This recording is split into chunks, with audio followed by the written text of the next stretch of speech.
ओम साई राम। शिरडी साई महिमा चैनल में आपका स्वागत है। आज मैं आपको एक लीला सुनाने वाली हूँ बाबा से जुड़ी। कितनी खूबसूरत लीला है ये देखिए। मैं ना हर पल बाबा को ब्लैक एंड वाइट पिक्चर में, जो द्वारका माई में अगर बाबा बैठे हो तो ब्लैक एंड वाइट में कैसे होंगे, द्वारका माई कैसी होगी, और उसके सामने भी कुछ कंस्ट्रक्शन नहीं हुआ था जो बाबा के टाइम पे होता था, कैसी होती है वो सोचती थी मैं। द्वारका माई तो बन गई, लेकिन उसके सामने जो प्लेस है ना वो ओपन थी, ऐसी थी ना बहुत सालों के पहले जब बाबा रहते थे। ऐसी कुछ इमेजिनेशन चलती थी मेरी माइंड में और ब्लैक एंड वाइट में चलती थी। मैं इमेजिन करती थी कितना अच्छा होगा ना अगर बाबा भी ऐसे दिखेंगे तो वो टाइम पे बाबा कैसे रहते थे। अगर मैं सपने में या कहीं भी देख पाती तो कितना अच्छा होगा, ऐसे समझती थी मैं। ऐसे सोचती थी मैं। एक बार क्या हुआ, मेरे मन में भी ना कुछ क्वेश्चंस आंसर्स ये सब चल रहे थे। वो ऐसी स्टेज थी, दुख दर्द या कुछ चल रहा था मेरे अंदर, क्योंकि मैं बहुत पढ़ती थी, वो बहुत लिखती थी कि अच्छी है, ये है अच्छा, ये अच्छा है, वो अच्छा है बोल के, लेकिन करती कुछ नहीं थी। वो स्टेज वैसा था क्योंकि काम से छुटकारा ही नहीं मिलता था, मेरे पर्सनल कुछ काम करने के लिए मुझे टाइम ही नहीं मिलता था। ऐसे स्टेज थी वो। मेरे मन में एक तो इरिटेशन था कि मैं बहुत पढ़ती हूँ लेकिन कुछ कर ही नहीं पाती हूँ। वो इरिटेशन तो मेरे मन में बहुत था। एक sense of not achieving anything और नॉट डूइंग एनीथिंग ऐसे रहता है ना हमारे मन में। कुछ नहीं करे, अब तक मैंने कुछ नहीं किया, ऐसे फीलिंग रहती है। जो मेडिटेशन हो या योगा हो, कुछ भी कुछ नहीं कर पाती थी क्योंकि टाइम नहीं मिलता था उतना। ये फीलिंग थी अंदर। ये मैं बातों से बयान नहीं कर सकती थी। जब बाबा मुझे दर्शन दिए सपने में, तब मुझे जाके समझ में आया मेरी इरिटेशन की प्रॉब्लम की रीज़न क्या है।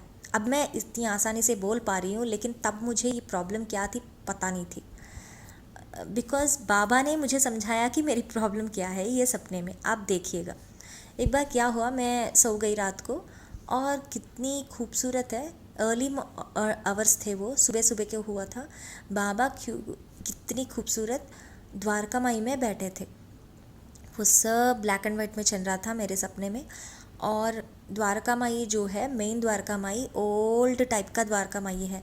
बाबा वहाँ जहाँ बैठते हैं ना, हाथ भी ऐसे रख के बैठते हैं ना, उस एरिया पे बैठे थे बाबा। वाइट ड्रेस पहने हुए थे, कुछ पढ़ रहे थे बाबा। और बाबा के सामने बहुत भक्त लोग जो है ना बैठे थे, धुनी के पास उस तरफ, वो द्वारका माई के अंदर ना बहुत लोग बैठे थे। ये मैं सपने में देख रही थी। बाद में क्या हुआ, द्वारका माई का फ्रंट एरिया जो होता है ना वो खाली था, ऊपर कंस्ट्रक्शन कुछ नहीं हुआ था। और बाजू में जो रोड है ना, द्वारका माई के ऑपोजिट वो रोड है ना, द्वारका माई के सामने ही वो रोड है ना, वो भी ना खाली था। वो रात का समय था, अराउंड इट में भी 8 o'clock और 9 o'clock था। चांद भी दिख रहा था मुझे। और मैं ना चिड़ा चिड़ा से बहुत चिड़ी चिड़ी हुई थी, बहुत इरिटेटिंग फीलिंग हो रही थी मुझे। मैं आके रोते रोते, रोने का फेस लग के, मैं द्वारका माई के एग्जैक्टली ऑपोजिट, एग्जैक्टली द्वारका माई के ऑपोजिट लाइक एंट्रेंस के पास बैठ गई। आके बैठ गए और चिड़ी चिड़ी हुई थी बहुत। हाँ, मैं मुंह ऐसे लटकाया ऐसे बैठ गई थी। जहाँ से जब मैं बैठी हूँ ना रोड पे, वहाँ से मुझे द्वारका माई में बाबा दिख रहे थे। समझ में है ना, you can guess it no. दिख रहे थे, और मैं ऐसे गुस्से गुस्से से या खफा खफा से बाबा को ऐसे देख रही थी आँखों से। और वहाँ से बाबा ने ऐसे मुझे देखा और बोला यहाँ आओ बोल के हाथ से मुझे बुलाया। मैंने क्या किया, मैं नहीं आती हूँ बोल के ऐसे मुंह से कुछ बोला तो नहीं, लेकिन मेरी एक्सप्रेशन से ही नहीं आती हूँ बाबा बोल के मैं चिड़ी चिड़ी थी। मैं फिर से ऐसे रो मुख जैसे रख के मैं ऐसे बैठ गई थी। तब बाबा ने पता है क्या किया, सबको छोड़ के बाबा मेरे पास चल के वहाँ से आके मेरे पास आके मेरे सामने रोड पे गोमुख आसन, आपको शायद पता है, देखिएगा नहीं तो। वो गोमुख आसन में मेरे सामने ऐसे बैठ के बोला, सिर्फ एक ही बोला, क्यों है क्या है, कुछ नहीं बोला। क्या तुम पोथी पढ़ रही हो बोल के पूछा था बाबा ने। मैंने बोला नहीं बाबा, मैं कुछ भी नहीं पढ़ रही हूँ, ऐसे रोते हुए मैंने आंसर दिया। और ऐसे बाबा ने हंसा। बाद में मैंने बोला क्यों पढ़ना है बाबा, जब मैं कुछ ही नहीं कर सकती, पढ़ के भी मैं उसको एक्शन में नहीं ला सकती, ज़िंदगी में नहीं ला सकती, तो मुझे क्यों पढ़ना है, मुझे कुछ भी नहीं पढ़ना बाबा बोल के रोते रोते ऐसे मैंने बाबा को बोला। और बाबा ने मुझे देखा, हंसा और ऐसे ठीक है बोल के सिर हिलाया और बाबा ने हाथ से आशीर्वाद दिया। और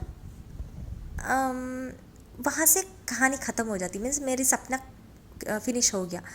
सुबह को जब उठती हूँ ये याद करती हूँ तो मुझे आंसर आता है कि मेरी सच्ची इरिटेशन का कारण तो मैं कुछ कर ही नहीं पा रही थी। सी हमारा माइंड ना एक बड़ी आंसर्स क्वेश्चंस या सोच वोच बहुत चलता है हमारे घर में, हमारे माइंड में, आई एम सॉरी, बहुत चलता है। लेकिन हमारे माइंड में जो भी चलता है, बिहेवियर का रीज़न्स, थॉट के रीज़न्स, ये सब हम नहीं जानते। कभी कभी सपनों के रीज़न भी हम नहीं जानते।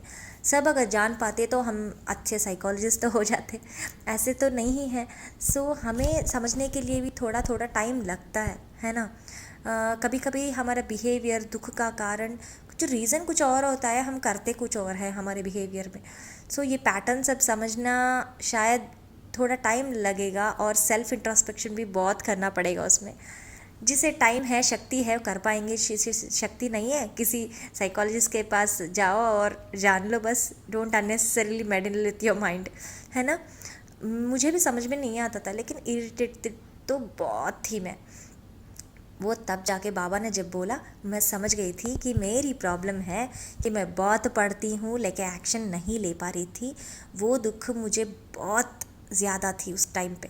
तब जाके मैंने मेरे मन को भी समझाया कि हाँ, अगर मैं कुछ कर पाती हूँ तो करूँगी, अगर नहीं कर पाती हूँ तो जब कर पाती हूँ तब करूँगी, ये नहीं कर पाई तो कि बाबा करवाएंगे, जब टाइम आएगा बाबा ही करवाएंगे। मैंने वो काम भी बाबा को ही छोड़ दिया, क्योंकि ज़िंदगी में कुछ ना कुछ तो छूटता है। सब करने के लिए भी हमें 24 आवर्स ही रहते हैं। हमारे ख्वाहिश कभी कभी इतने बड़े हो जाते हैं कि हम चाह के भी बहुत नहीं कर सकते। तब ना हमें हमारी मन में शांति रखना बहुत इम्पॉर्टेंट है, रादर दैन सब ट्राई करो और सब करने के लिए ट्राई करो और रेस्टलेस हो जाओ। इससे ज़्यादा है जो खा पाओ वही खाओ, जो डाइजेस्ट करो वही डाइजेस्ट करो, और जो तुम कर पा रही हो वही करो।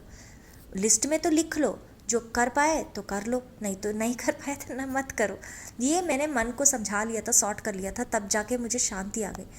ये प्रॉब्लम जानना, क्वेश्चंस तो बहुत आते हैं, आंसर्स हमें ढूंढना पड़ेगा ना। बाबा ने आंसर दे दिया मेरे लिए, तो मैं उसको सॉर्ट कर दी मैंने। मेरे मन में भी शांति आ गई थी उस सपने की वजह से। बाबा बहुत खूबसूरत थी, ये ही नहीं, ऐसे वाले तो बाबा ने बहुत मुझे आंसर दे दिया। मैं बोलूँगी आगे आगे। बाबा बहुत महान है, बाबा से जुड़ी रहिए। बाबा हमारे अंतरात्मा है और आत्मा राम है। बाबा इतने खूबसूरत है, मैं बातों में बोल भी नहीं सकती, सभी जानते हैं। बाबा हमारे प्रेम है। बाबा से जुड़े रहें और बहुत बहुत प्यार करें। बाबा हमारे साथ, सबके साथ है। सब खुश रहिए। लोका समस्ता सुखिनो भवन्तु। अगले एपिसोड में और भी अच्छे लीला है, वो भी सुनाने जा रही हूँ, जुड़े रहिएगा। Okay, thank you so much for listening. Om Sai Ram.